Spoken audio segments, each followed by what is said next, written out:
আপনারা দেখছেন একুশে টেলিভিশন।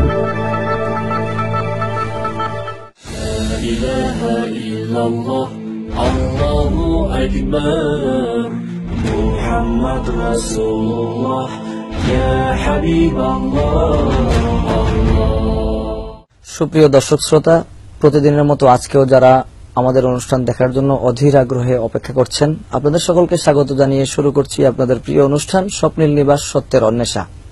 আমাদের আজকের আলোচ্য বিষয় ইসলাম প্রতিষ্ঠায় সাহাবায়ে কেরামের ত্যাগ এবং ঐতিহাসিক বদরের যুদ্ধ। বিশেষ করে আজকের এই 17 রমাদান বদরের যুদ্ধ সংঘটিত হয়েছিল এবং আজকের এই দিনেই উম্মুল মুমিনিন আল্লাহ রসুল সাল্লাল্লাহু তাআলা আলাইহি ওয়াসাল্লামের সহধর্মিনী মা আয়েশা সিদ্দিকা রাদিয়াল্লাহু তাআলা আনহা তিনি ইন্তেকাল করেছেন। এই তিনটি বিষয় নিয়ে আজকে আপনাদের সামনে আলোচনা করার জন্য আমাদের দুজন বিজ্ঞ অতিথি উপস্থিত হয়েছেন। প্রথমে পরিচয় করিয়ে দিচ্ছি বিশিষ্ট ইসলামী চিন্তাবিদ আল্লামা মুফতি সৈয়দ নাসির বিল্লাহ রব্বানী, খতিব, চুনকুটিয়া জামে মসজিদ, কেরানীগঞ্জ, ঢাকা। আসসালামু আলাইকুম ওয়া রাহমাতুল্লাহি ওয়া বারাকাতুহু। এখন পরিচয় করিয়ে দিচ্ছি বিশিষ্ট ইসলামী চিন্তাবিদ অধ্যক্ষ আল্লামা আবু জাফর মোহাম্মদ হেলাল উদ্দিন, অধ্যক্ষ নারিন্দা আহসানুল উলুম কামিল মাদ্রাসা। আসসালামু আলাইকুম ওয়া রাহমাতুল্লাহি ওয়া বারাকাতুহু। জি, প্রথমে আজকে যেহেতু আমাদের আলোচ্য বিষয় হচ্ছে ইসলাম প্রতিষ্ঠায় সাহাবায়ে কেরামের ত্যাগ, সাহাবায়ে কেরাম ইসলাম প্রতিষ্ঠার জন্য কি ধরনের ত্যাগ করেছেন, এই বিষয়ে প্রথমে আল্লামা আবু জাফর হেলাল উদ্দিন আপনি বলুন। আপনাকে অসংখ্য ধন্যবাদ। নাহমাদুহু ওয়া নুসাল্লি ওয়া নুসাল্লিমু আলা হাবিবিহিল কারীম, আম্মা বাদ। সুপ্রিয় শ্রোতা ও দর্শক মণ্ডলী, আমরা ইতিহাসের আলোকে এবং কোরআন সুন্নাহর আলোকে দেখতে পাই সাহাবায়ে কেরাম রিদওয়ানুল্লাহি তাআলা আজমাইন ওনারা ইসলাম প্রতিষ্ঠার জন্য অহর্নিশি আল্লাহর রাসূলকে সাহায্য সহযোগিতা করেছেন। সেটা আর্থিক সহযোগিতাও আছে, সেটা শারীরিক সহযোগিতাও আছে, সেটা নৈতিক সহযোগিতাও আছে, সেটা বুদ্ধি পরামর্শের সহযোগিতাও আছে। সর্বভাবে সর্বপ্রকারে সাহাবায়ে কেরাম রাত দিন আল্লাহ রসুলকে সহযোগিতা করেছেন। এমনকি ক্ষেত্র বিশেষ খোলাফায়ে রাশিদিনের হযরত আবু বকর সিদ্দিক রাদিয়াল্লাহু আনহু, ওমর ফারুক রাদিয়াল্লাহু আনহু যখন যুদ্ধের ব্যাপারে পরামর্শ সভা হচ্ছিল, তখন ওনারা দায়িত্বহীন কণ্ঠে বলেছিলেন যে আমরা মুসা নবীর উম্মতের মতো বলবো না ইযহাব আনতা ওয়া রাব্বুকা ফাকাতিলা ইন্না হাহুনা কায়িদুন। ইহুদিরা মুসা নবী যখন বলেছিলেন যে তিহি ময়দানের মধ্যে যুদ্ধে লিপ্ত হতে হবে, যুদ্ধ করে তিহের ময়দান দখল করতে হবে, আমাদের পিতৃভূমি উদ্ধার করতে হবে, তখন ইহুদিরা মুসা নবীকে বলেছিলেন আপনি আর আপনার প্রভু যান, যুদ্ধ করেন, আমরা এখানে বসলাম। তো খোদার আগান্বিত হয়ে তাদেরকে সেখানে 40 বছর সেখানে ঘুরাইছিলেন, ওই ময়দানে তিহি থেকে তারা বের হতে পারেনি। সেজন্য আবু বকর সিদ্দিক রাদিয়াল্লাহু আনহু এবং ওমর ফারুক রাদিয়াল্লাহু আনহু ওনারা বলেছিলেন যে আমরা ওই মুসা নবীর উম্মতের মতো সেরকম বলবো না যে আপনি আর আপনার রব যান যুদ্ধ করেন, বরং আমরা নাহানু নুকাতিলু বাইনা ইয়াদাইকা ওয়া ইয়ামিনাকা ওয়া খালফিকা ওয়া শিমালিকা, আমরা আপনার ডাইনে বামে সামনে পিছে আপনার চতুর্দিকে আমরা যুদ্ধ করবো ইনশাআল্লাহ। অর্থাৎ যেমনি ভাবে আমরা একটি ঘরের মধ্যে অবস্থান করলে আমাদের চতুর্দিকে একটা বেষ্টনী থাকে, সেটা দেওয়াল হোক বা টিনের ঘর হোক, এটা হচ্ছে আমাদের একটা নিরাপত্তা বেষ্টনী। সাহাবায়ে কেরাম এতটাই ত্যাগ স্বীকার করেছেন যে নিজের জীবনের মায়া ত্যাগ করে আল্লাহ রসুল পাক সাল্লাল্লাহু তাআলা আলাইহি ওয়াসাল্লামকে রক্ষা করার জন্য আল্লাহ রসুলের চতুর্দিকে নিজেদেরকে বেষ্টনী দিয়ে রাখতেন। যে আমি আবারও আসবো আপনার কাছে। এ পর্যায়ে আল্লামা মুফতি সৈয়দ নাসির বিল্লাহ রব্বানী, আপনি বলুন যে সাহাবায়ে কেরাম ত্যাগ করেছেন, এটা তো আমরা জানলাম যে হযরত আবু বকর, ওমর রাদিয়াল্লাহু আনহু ওনারা বলেছেন। সাহাবায়ে কেরাম তো অনেক ধরনের ত্যাগ করেছেন, তার মধ্যে উল্লেখযোগ্য বিশেষ একটি আপনি বলুন। শুকরিয়া। রাসূল পাক সাল্লাল্লাহু তাআলা আলাইহি ওয়াসাল্লামের সাহাবায়ে কেরাম রাসূল পাক সাল্লাল্লাহু তাআলা আলাইহি ওয়াসাল্লামকে এত ভালোবাসতেন, সর্ব অবস্থায় সর্বদিক দিয়ে খুবই ভালোবাসতেন। তার মধ্যে একটি কথা, একটি ঘটনা না বললেই নয়। হযরতে আব্দুল্লাহ আল হিমার রাদিয়াল্লাহু তাআলা আনহু, তাকে আব্দুল্লাহ আল হিমার বলা হতো, তিনি সবসময় গুনার কাজ করতেন, আবার ফিরে আসতেন, আবার তাকে শাস্তি দেওয়া হতো।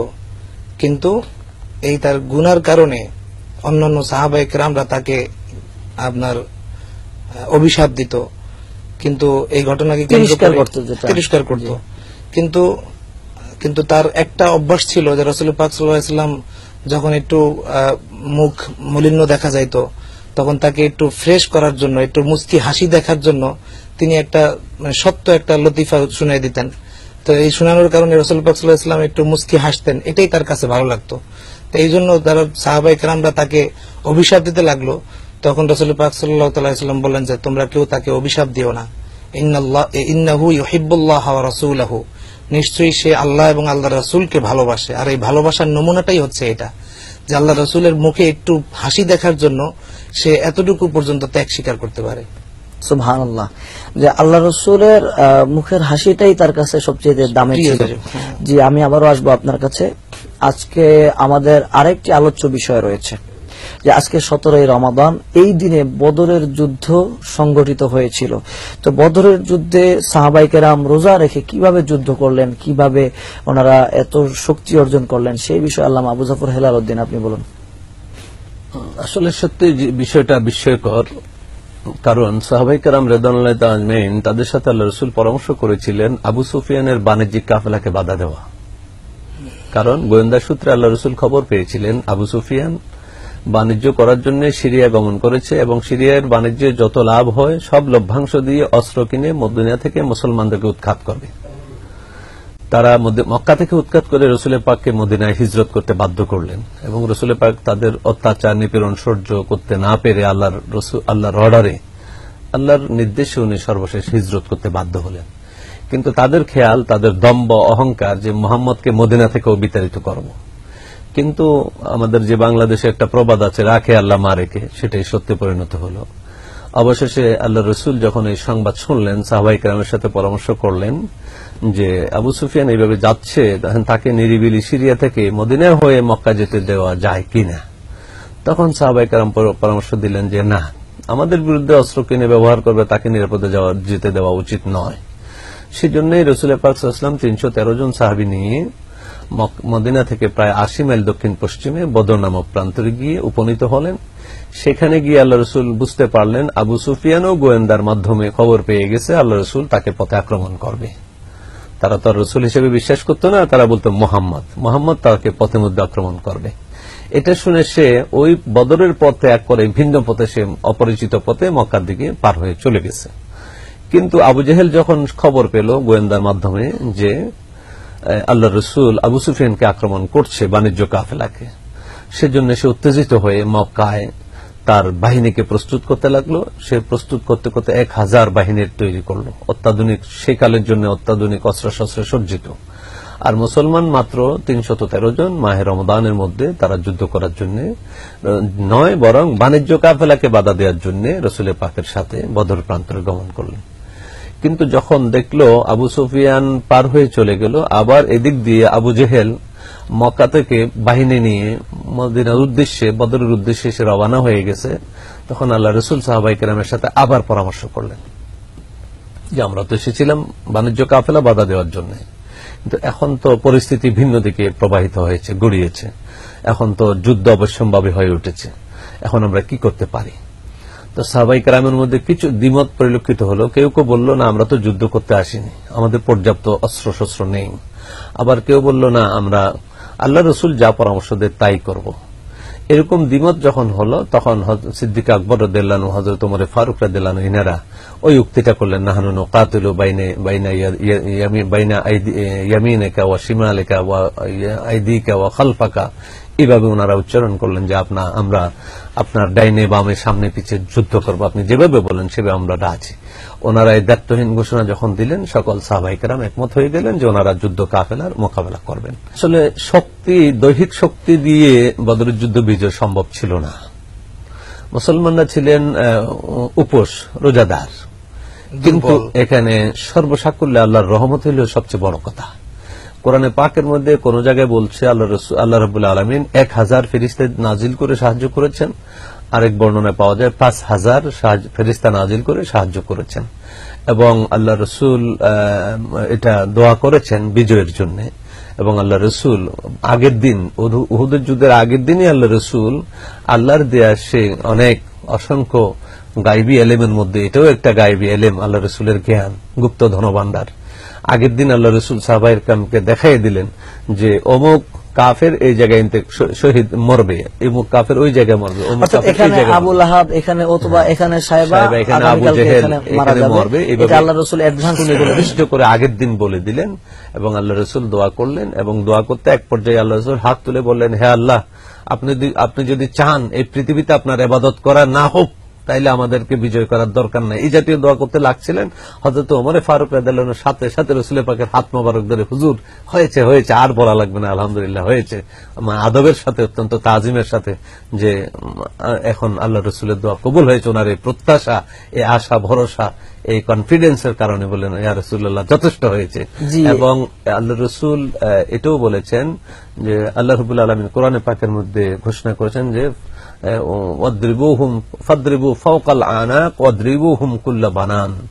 ফিরিস্তাদেরকে নাজিল করে আল্লাহ রাব্বুল আলামিন ফিরিস্তাদেরকে অর্ডার করলেন যে যারা আমার নবীকে বিনাশ করতে চায় তোমরা তাদের গিরায় গিরায় মারো, জোড়ায় জোড়ায়, প্রতিটা জোড়ায় আঘাত করো।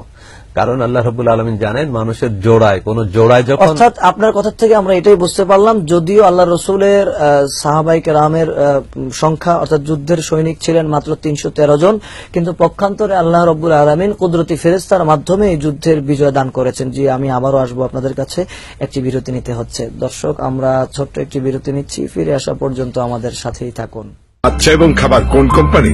আমার আস্থা একটাই, প্রভিটা কোম্পানির উৎকৃষ্ট মুরগির বাচ্চা ও সুষম খাবার। আমার খামারে প্রভিটা ফিড, খামারি আমার super hit. Provita feed and hatchery limited. দর্শক, আমাদের সাথে থাকার জন্য অসংখ্য ধন্যবাদ। জি, তো আমরা আবারও ফিরে এলাম আপনাদের কাছে। তো আপনার কাছ থেকে শুনলাম বদরের যুদ্ধের বিজয়ের একটা সাইড। এবার আল্লামা মুফতি সৈয়দ নাসির বিল্লাহ রব্বানী, আপনি বলুন যে বদরের যুদ্ধে আমরা তো শুনলাম যে 1000 থেকে শুরু করে 5000 পর্যন্ত ফেরেশতা নাজিল করে আল্লাহ রাব্বুল আলামিন আমার রসুলকে বিজয় দান করলেন। তো যুদ্ধের প্রেক্ষাপটে সাহাবায়ে কেরামের আচরণগুলি কেমন ছিল, সাহাবায়ে কেরামের ত্যাগগুলি কেমন ছিল, সেই বিষয়ে একটু আলোচনা করুন। সাহাবায়ে কেরাম যুদ্ধের ময়দানে কেউ রাসূল পাক সাল্লাল্লাহু তাআলা আলাইহি ওয়াসাল্লাম যেভাবে হুকুম করেছেন, যেভাবে আপনার যাদেরকে কমান্ডার বানিয়েছেন, তারা যেরকম ভাবে পরামর্শ দিয়েছেন, ঠিক সেইভাবেই তারা সাহাবায়ে কেরামরা যুদ্ধ চালিয়ে গেছেন। তারা যে রোজা অবস্থায় তাদের কোনো ক্লান্তি তখন তাদের মনে হয় নাই। অর্থাৎ আল্লাহর পক্ষ থেকে ওনাদেরকে কোরআন শরীফের আয়াতের মধ্যে আছে যে ওয়ালাকাদ নাসারাকুমুল্লাহু বিবাদরিন ওয়া আনতুম আযিল্লাহ, যে তোমাদেরকে আল্লাহ পাক রব্বুল আলামিন বদরের যুদ্ধে বিজয় দান করেছিলেন আর তোমরা ছিলে খুবই দুর্বল। তো রোজা রাখছেন, রোজা রাখা অবস্থায় তো এমনি মানুষ দুর্বল থাকে, তারপরে আবার যুদ্ধ, তো কতটা দুর্বল ছিলেন। কিন্তু আল্লাহ পাক রব্বুল আলামিনের অন্যান্য আয়াতের মধ্যে আসে সালাসাতু আলাফিম মিনাল মালাইকা, 3000 ফেরেশতা, তারপরে 5000 ফেরেশতা, এর মধ্যে আস্তে আস্তে এরপরে একবার অসংখ্য অগণিত ফেরেশতার মাধ্যমে আল্লাহ পাক বিজয় দান করেছেন মুসলমানদেরকে। এরপরেও আমরা দেখতে পাচ্ছি যে এই বদরের প্রান্তরে আল্লাহ রসুল সাল্লাল্লাহু তাআলা আলাইহি ওয়াসাল্লামের 313 জন সাহাবায়ে কেরামের মধ্যে সমস্ত সাহাবায়ে কেরামের যুদ্ধ ওইভাবে করাও লাগেনি। তবে আরেকটি বিষয় যেটা হচ্ছে যে হযরতে বেলাল রাদিয়াল্লাহু তাআলা আনহু, তিনিও তো বদরি সাহাবী, এবং যেই উমাইয়া আপনার ইয়েকে কি বলে যে হযরত বেলাল রাদিয়াল্লাহু আনহুকে কষ্ট দিয়েছিল, সেই উমাইয়া হযরত বেলাল রাদিয়াল্লাহু আনহুর হাতেই বদরের প্রান্তরে মারা যান। তো এটাও আল্লাহ রাব্বুল আলামিনেরই একটা হুকুম যে যেহেতু ইসলাম গ্রহণ করেনি আর হযরত বেলালকে কষ্ট দিয়েছেন, সেহেতু হযরত বেলালের হাতেই তার মৃত্যুটাকে আল্লাহ নির্ধারণ করে। আরবি একটা প্রবাদের মধ্যে এরকম আছে যে মান হাফার আলী আখিহি ফাকাদ ওয়াকা ফি, যে অন্য কোন ভাইয়ের জন্য কূপ খনন করে সেই কূপের মধ্যে তাকে নিজেকেই পড়তে হবে। যে আমরা এই বিষয়টি বুঝলাম। আরেকটি বিষয়ে আলোচনা করব যে এই যে বদরের প্রান্তরটা, এটা মানে মানচিত্রগতভাবে সৌদি আরবের কোন জায়গায় অবস্থিত? এটা মানচিত্রগত দিক দিয়ে মদিনা শরীফ থেকে প্রায় 80 মাইল। মদিনা শরীফ না মক্কা শরীফ? মদিনা শরীফ থেকে 80 মাইল পশ্চিম উত্তর পশ্চিম দক্ষিণ কোণে বদরের প্রান্তর পশ্চিম দক্ষিণ কোণে, দক্ষিণ পশ্চিম কোণে, প্রায় 80 মাইল দূরে। জি, আপনি তো অনেকবার গিয়েছেন সেখানে, কি এখন এরকম কোন নমুনা আল্লাহ রসুলের কোন স্মৃতি সেখানে আছে কিনা? কিছু কিছু নমুনা এখনো আছে, কিন্তু আসলে আমরা তো জানি যে সৌদি সরকার মূলত ওয়াহাবি মুভমেন্টের মাধ্যমে ক্ষমতায় আসছে, তারা সাহাবায়ে কেরামদের মানে স্মৃতি বিজড়িত জিনিসগুলি এখন অনেকটা বিলুপ্তর পথে, যেটা আজ থেকে 50 বছর আগেও, 50 থেকে 100 বছর আগেও ছিল। জি, আমি আবারও আসবো আপনাদের কাছে, একটি বিরতি নিতে হচ্ছে আবারও। দর্শক, আমরা আবারও ছোট্ট একটি বিরতি নিচ্ছি, ফিরে আসা পর্যন্ত আমাদের সাথেই থাকুন। মা বাবার স্বপ্ন ছিল ছেলে শিক্ষিত হয়ে সংসারের হাল ধরবে। শুরু হয় আকাশ ছোঁয়া স্বপ্ন নিয়ে আমার পথ চলা। একের পর এক চাকরির ইন্টারভিউ দিতে থাকি। হতাশ হয়েছি, কিন্তু ভেঙে পড়িনি। কিন্তু এভাবে আর না, নিজেই কিছু করব বলে সিদ্ধান্ত নিলাম। ফিরে এলাম গ্রামে। প্রভিটা ফিড অ্যান্ড হ্যাচারি থেকে উন্নত জাতের মুরগির বাচ্চা ও মানসম্মত খাবার নিয়ে নিজ উদ্যোগে গড়ে তুললাম আমার স্বপ্নের খামার। প্রভিটা ফিড অ্যান্ড হ্যাচারি আমার খামারকে করে তুলল সমৃদ্ধ, আর আমি হলাম সেরা উদ্যোক্তা। Thank you Provita feed and hatchery limited. দর্শক, আমরা আবারও ফিরে এলাম স্বপ্নের লিবাস সত্যের অন্বেষায়। জি, তো আমরা এই বিষয়গুলি জানলাম, যে মানচিত্রগত অবস্থান জানলাম। আরেকটি বিষয় জানবো, যে আল্লাহ রসুলের সমস্ত সাহাবায়ে কেরাম তো আকাশের নক্ষত্র সমতুল্য এবং আমাদের কাছে সম্মান মর্যাদার ওনারা প্রাপ্য অবশ্যই, কিন্তু বদরের সাহাবীদের ক্ষেত্রে আল্লাহ রসুলের এরকম কোন মানে বিশেষ ফজিলতের কথা আছে কিনা কোরআন সুন্নাহর দৃষ্টিতে, যে বদরের সাহাবীদের জন্য স্পেশাল কোন মর্যাদা আল্লাহ রাব্বুল আলামিন দিয়েছেন কিনা? হ্যাঁ, হাদিস শরীফের মধ্যে এরকম অনেক হাদিসের মধ্যে পরিলক্ষিত হয় যে বদরি সাহাবায়ে কেরাম তাদের নাম মানে ফজিলতের দিক দিয়ে যদি রাসূল পাক সাল্লাল্লাহু তাআলা আলাইহি ওয়াসাল্লাম সহ বদরি সাহাবায়ে কেরাম যারা ছিলেন তাদের প্রত্যেকের নাম যদি তাদের মানে কারো মুখস্থ থাকে এবং তাদের উসিলা দিয়ে দোয়া করা হয়, তাহলে আল্লাহ পাক রব্বুল আলামিন সেই দোয়া কবুল করে থাকেন। সুবহানাল্লাহ। জি, আরেকটা বিষয় হচ্ছে, আপনি যে দরবারে সাজুদান আছেন সেই দরবারের নাম তো বদরপুর দরবার শরীফ। তো বদরের সাথে আপনাদের এই বদরের নামের সম্পৃক্ততা আছে। আমি আপনার কাছ থেকে স্পেসিফিকলি জানতে চাইবো যে এই বদর দিবসে একজন মুসলমান হিসাবে আমাদের করণীয় কি এবং বর্জনীয় কি, সংক্ষেপে যদি দুই একটি বলেন। বদর দিবসকে অবশ্যই মুসলমানদের সম্মান করা উচিত, কেননা এটা এক নম্বরে হচ্ছে রমজানের ভিতরে, আরেকটা হচ্ছে বদর দিবস মুসলমানদের বিজয়, আর খুব অল্প সংখ্যক সাহাবায়ে কেরামদেরকে নিয়ে এই বিজয়টা হয়েছে। এখান থেকে একটা শিক্ষাও কিন্তু আমরা পাই যে মুসলমান যদি সংখ্যায় কমও হয়, যদি মুসলমান প্রকৃত মুসলমান হয়, তাহলে নাসরুম মিনাল্লাহি ওয়া ফাতহুন করিব, যে আল্লাহ রাব্বুল আলামিন অবশ্যই মুসলমানকে বিজয় দান করবেন। জি, আজকে এই দিনে উম্মুল মুমিনিন মা আয়েশা সিদ্দিকা রাদিয়াল্লাহু তাআলা বদর সম্পর্কে আরেকটা ঘোষণা আল্লাহ রাব্বুল আলামিনের আছে, সেটা হলো বদরি সাহাবী যারা, এদের ব্যাপারে রাব্বুল আলামিন স্বয়ং বলতেছেন, আ'মালু মা শি'তুম কাদ গাফারতু লাকুম।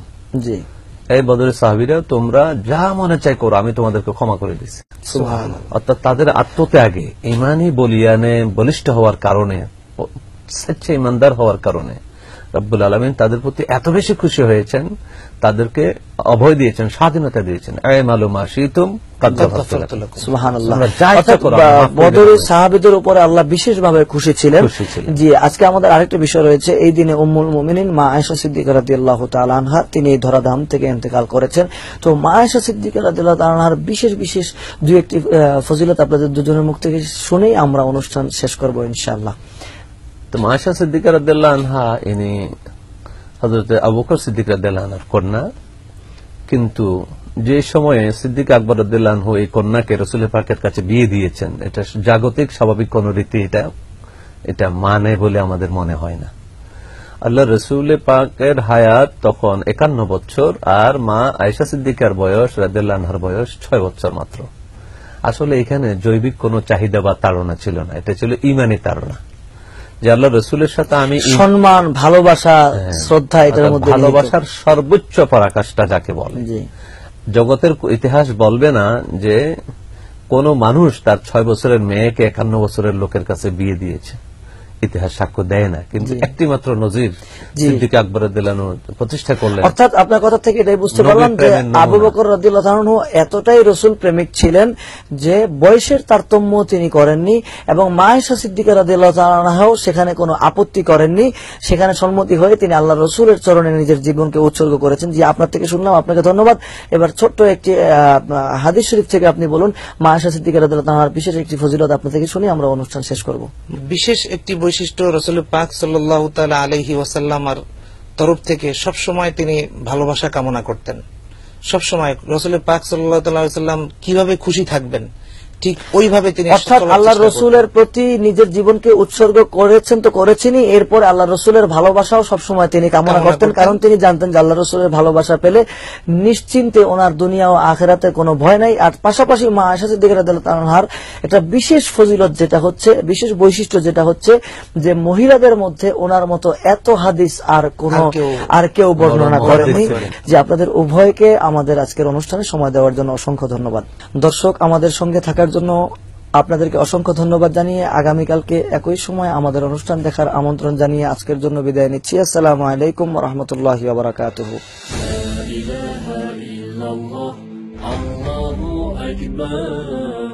মুহাম্মদ রাসূলুল্লাহ ইয়া হাবিবাল্লাহ।